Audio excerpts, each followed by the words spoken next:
জন্মাষ্টমীর সকালে ঢাকে কাঠি পড়ে গেল লেক কালীবাড়ির দুর্গাপুজোর। তিথি মেনে সোমবার সকালে শুরু হয় কাঠামো পুজো, আরতি সহ বিশেষ পুজোর আয়োজন করা হয়। গত 3 বছর ধরে লেক কালীবাড়ির উল্টো দিকের মাঠে দুর্গাপুজোর আয়োজন করা হয়। এর আগে 10 বছর পুজো হতো মূল মন্দিরের ভেতরে।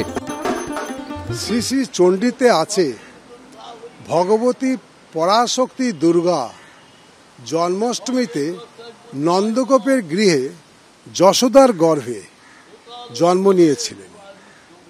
তাই এই তিথি দেবী দুর্গার কাঠামো পূজার পক্ষে অত্যন্ত শুভ। জন্মাষ্টমী উপলক্ষেও লেক কালীবাড়িতে বিশেষ পুজোর আয়োজন করা হয়। রাত 9টার পর শুরু হয় পুজো। পুজো উপলক্ষে গোলাপ দিয়ে সাজানো হয় দেবী কালীর বিগ্রহ।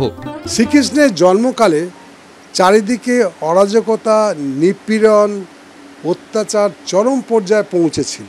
সেই সময় মানুষের স্বাধীনতা বলে কিছুই ছিল না। দেবকীর অষ্টম গর্ভে শ্রীকৃষ্ণ আবির্ভূত হয়ে তার যোগমায়া শক্তির প্রভাবে ক্রমে সমস্ত অশুভ শক্তির বিনাশ করে সত্য ধর্মের প্রতিষ্ঠা করেন।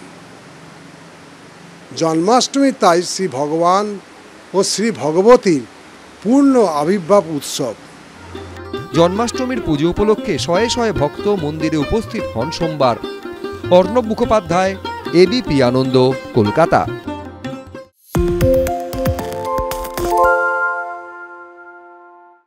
শুনতে পাচ্ছি না, বল না। আরে 10 টাকাটা ব্যাপার নয়, আজকে 40 টাকা দিচ্ছি, কারণ 40 টাকা। বাংলা গলাবাজি চায় না, বাংলা খবর চায়। বাংলা খবর, বাংলার খবর। বাংলা ঝামেলা চায় না, বাংলা খবর চায়। বাংলা খবর, বাংলার খবর।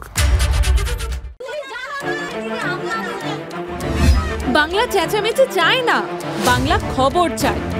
বাংলা খবর, বাংলার খবর। আরে চাটা দে। এই আমার একটা চা দেন।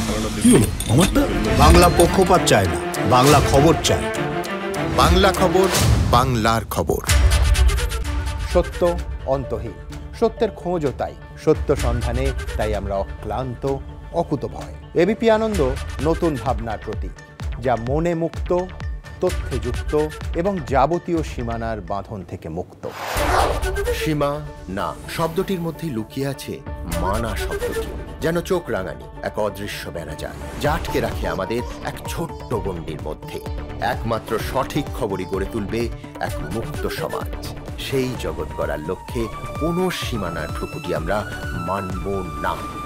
এবিপি আনন্দ এগিয়ে থাকে, এগিয়ে রাখে।